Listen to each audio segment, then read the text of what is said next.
Hello guys, j'espère que vous allez bien. Je suis à l'aéroport et je pars en Tunisie aujourd'hui à Djerba. J'ai hâte parce qu'il fait 25 degrés sur l'île de Djerba. Je viens d'arriver à l'aéroport, j'ai déposé mes bagages et tout et je suis en train d'attendre pour l'embarquement. Du coup je vous fais un petit vlog. Comme vous pouvez le voir, il fait super moche à Paris. Il a plu toute la matinée. Il fait pas très froid, mais c'est très humide.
So many eggs.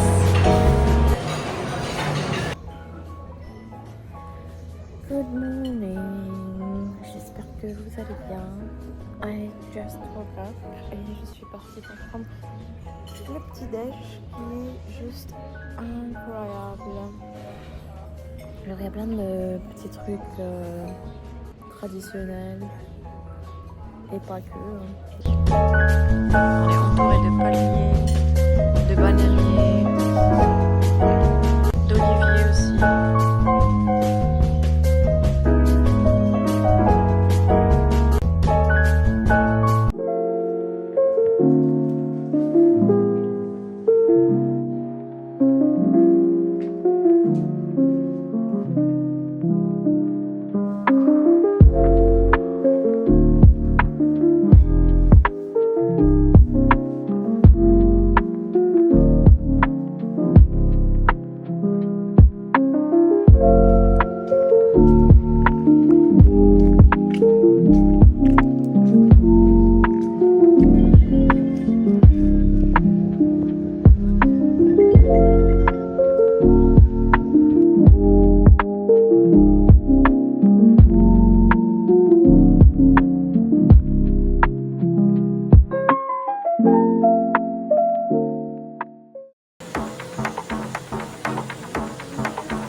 Salut guys! Today is the second day. Je viens de finir le petit déj et je me rends à la piscine. Il fait moins chaud qu'hier. Du coup, on va se poser à la piscine parce qu'il y a du vent à la plage. Et là, je vais me chercher un frappé, latte frappé, parce que je l'ai goûté hier et c'était trop bon. Du coup, je vais repasser chez la madame qui m'avait fait les lattes pour lui demander de me refaire. Est-ce que je peux vous montrer mon outfit of the day? Je sais pas si ça va se voir. Mais en gros, voilà. Petite jupe Lacoste et petit maillot all shore. Ça, c'est le café du coup.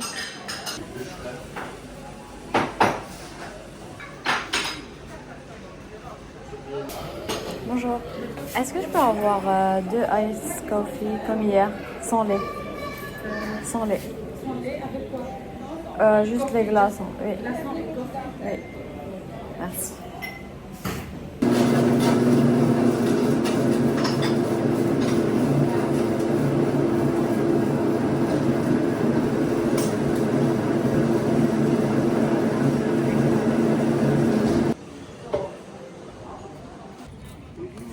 Bonjour.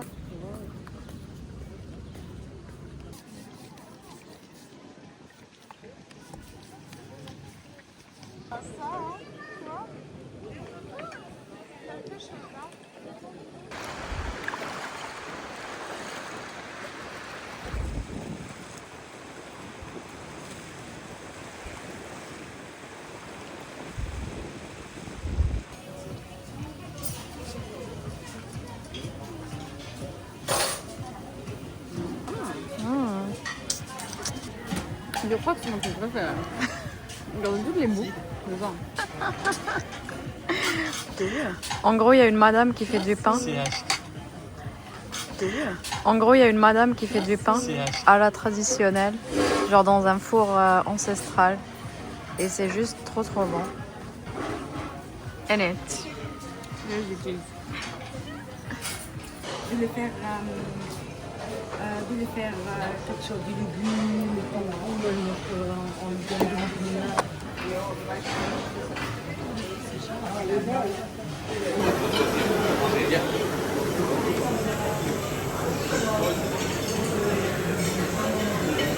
Hello guys, comment ça va? J'espère que vous allez bien. Moi je suis au milieu de nulle part, presque dans le désert tunisien.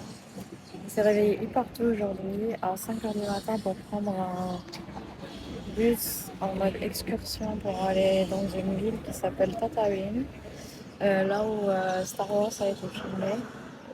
Du coup là on a fait une pause sur le chemin et ça ressemble à ça.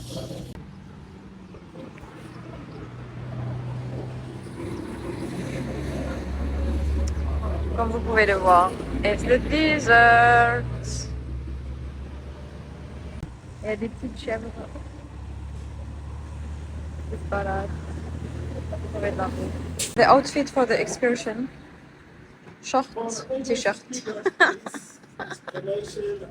Du coup, on va visiter un village qui s'appelle Tatooine. C'était l'une des planètes de Star Wars, pour les fans de Star Wars. Et on va visiter le lieu de tournage aussi, là où les acteurs et tout étaient pendant le tournage. Et je vais vous filmer tout ça. J'ai trop hâte, il fait super beau, il fait pas très chaud. Donc, we have the chance to have good weather. Let's enjoy!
Hello les amis, on vient d'arriver à notre premier stop C'est une oasis qui s'appelle Qsr El Ghiran.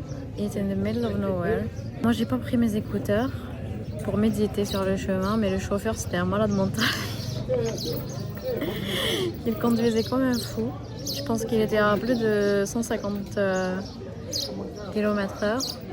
Il doublait à chaque fois qu'il voyait une voiture devant lui, il devait la doubler.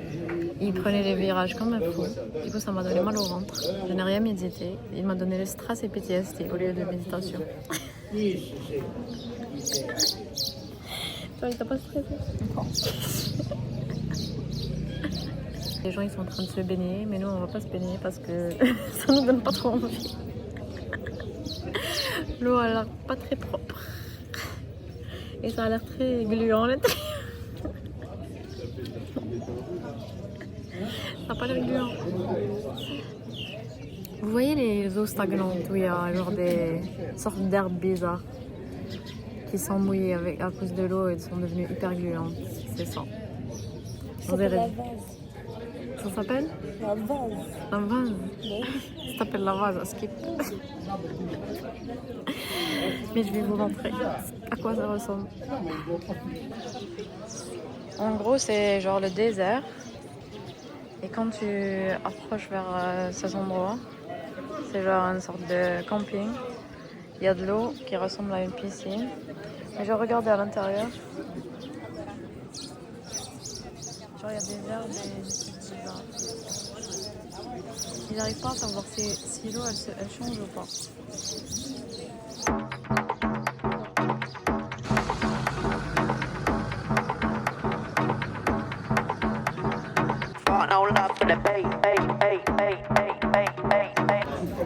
Alors, apparemment, d'après le guide, notre guide de cette excursion, c'est quoi l'histoire de cet endroit qu'ils appellent Oasis? Ils sont venus dans les années 50 pour chercher du pétrole, au moment où on a commencé à chercher du pétrole en Afrique du Nord. Ils n'ont pas trouvé de pétrole ni de gaz. Ils ont trouvé de l'eau. Et donc ils se sont dit, ah, on va en faire un lieu touristique. Et du coup, ils ont construit 2-3 hôtels. Ils ont déterré l'eau qu'il y avait. Et ils se sont dit, c'est bon, on a un endroit touristique. Je suis désolée, mais ça n'a rien de touristique, les amis. What do you think? What do I think? I'm not judgmental, first of all. And I don't like to be controversial either. But I want to come back.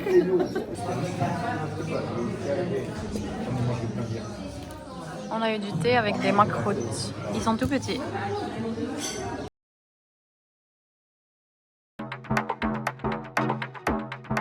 On vient d'arriver dans un village abandonné Amazigh. Donc pour recontextualiser, les Amazirs, c'est les habitants autochtones d'Afrique du Nord. Et là, c'est un village, comment on appelle les maisons? Avec des maisons troglodytes, c'est-à-dire qu'elles ont été construites dans la roche directement, dans la roche directement, dans la montagne. Du coup, ça donne ça. Regardez comment c'est bien fait. Et on a une vue panoramique sur... c'est quoi, un canyon? D'après le guide, ça ressemble à Nevada, aux States. C'est ce qu'il a dit avant de descendre.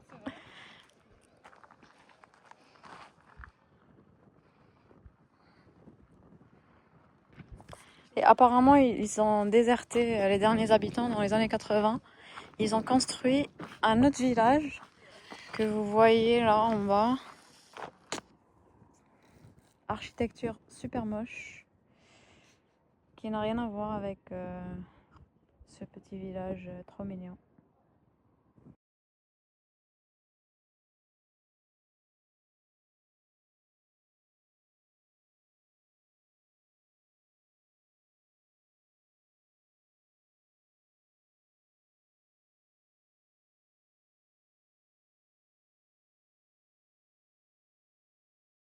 C'est tellement calme et paisible comme endroit. Pourquoi les anciennes civilisations choisissaient les hauteurs pour construire? Parce que c'était plus paisible. Généralement, c'était pour fuir.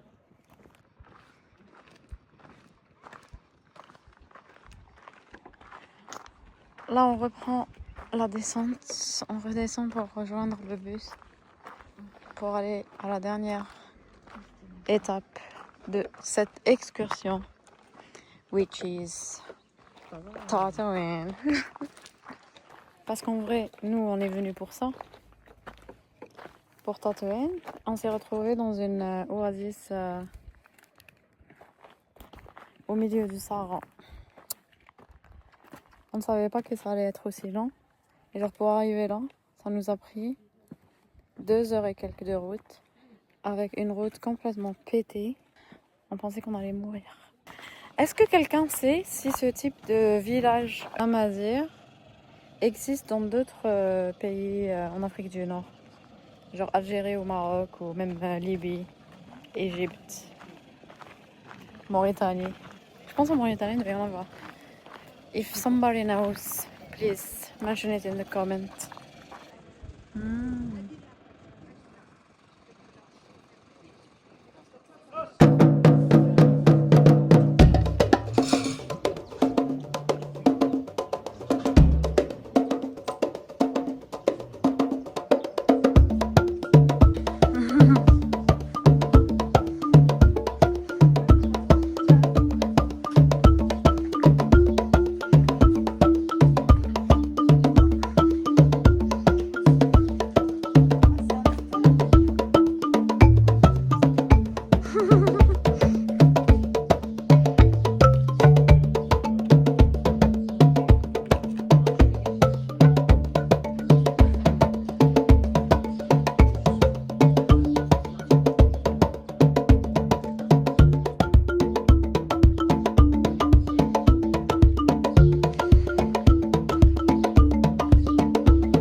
To Miami. Je vous fais retour of my house. Chambre pour dodo, lit de place, très confortable. Petit salon pour recevoir les invités. Ensuite, on a salle de bain qui fait également office de cuisine. Avec douche italienne.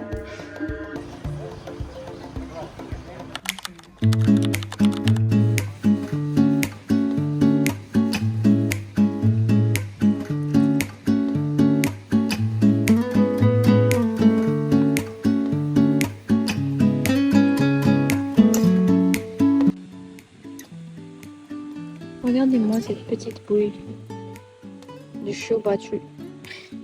Personne ne l'a battu. Mais c'est le chien. Le chiot battu. Tu dors?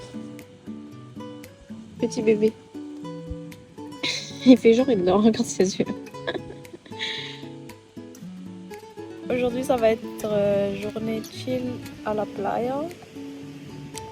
Il fait pas très très chaud aussi. Il fait combien de degrés? Il fait 25 degrés. Mais il y a du vent donc ça va, on le sent moins. Mais c'est très traître parce que avant-hier c'était un peu la même chose et j'ai brûlé. Regardez. Donc il faut que je fasse attention comme j'ai la peau super sensible. I took my iced coffee frappé avec sirop vanille.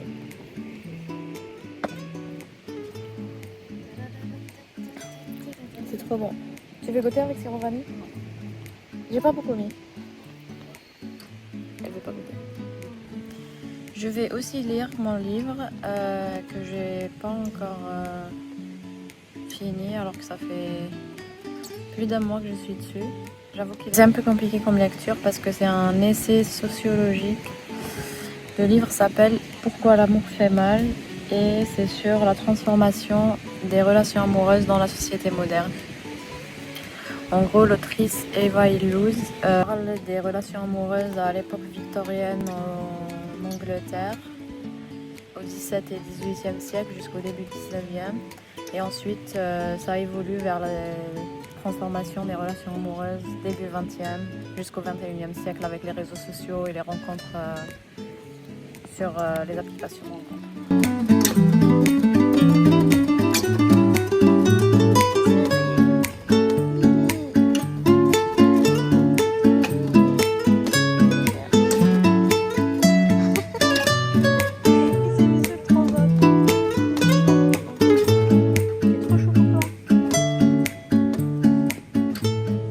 Hello guys, comment ça va? En fait, quand j'étais posée à la plage, j'ai eu un moment de révélation, comme ça, que je voulais partager avec vous.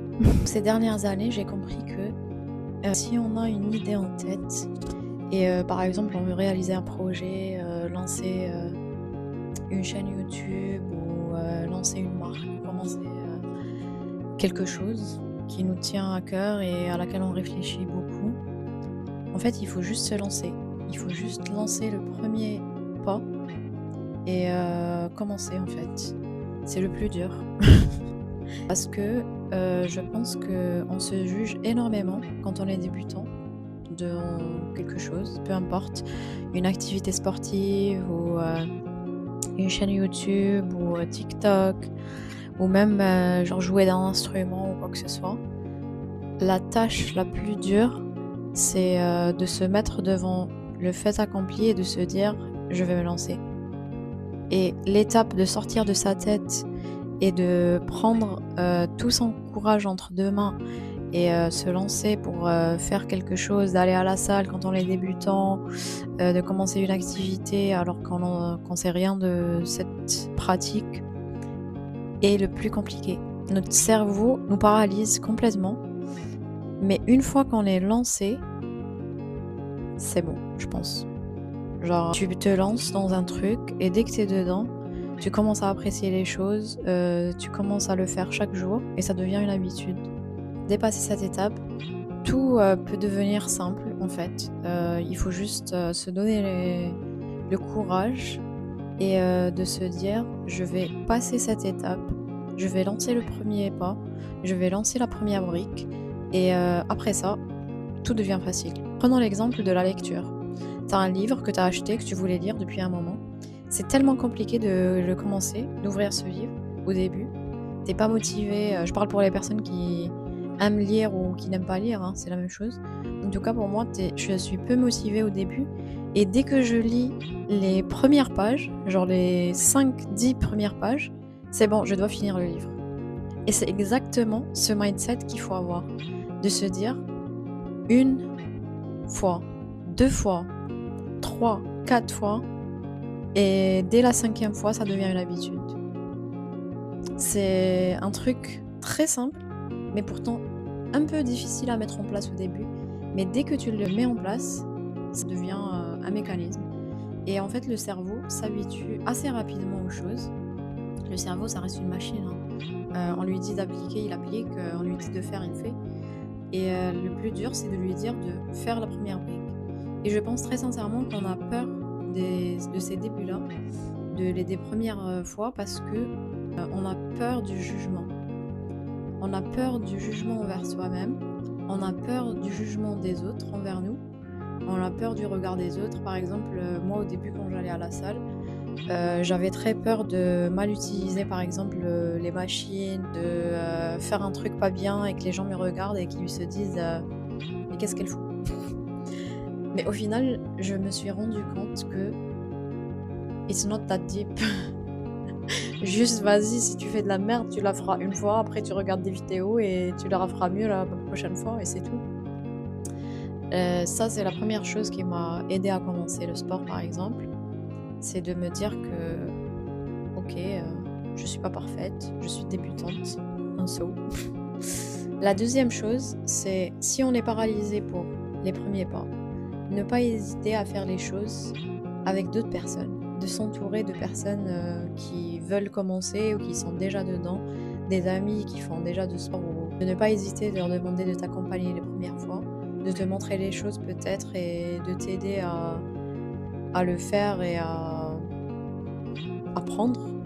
Voilà, c'est une question d'apprentissage, les débuts. Le fait de se répéter, c'est bête, hein, mais de se le répéter chaque jour. Je dois y aller, je dois le faire. Par exemple, genre, je suis démotivée du sport, je rentre du travail et je suis complètement HS. Sur le chemin, je me dis, tu vas y aller, tu vas y aller, tu vas y aller, tu vas y aller, tu vas y aller. Et une fois à la maison, mon cerveau, il est en mode, tu vas y aller. Il peut pas réfléchir autrement parce que je lui ai dit genre une centaine de fois sur le chemin que je devais aller à la salle de sport. Et ça marche de ouf. De se dire les choses et de se convaincre des choses.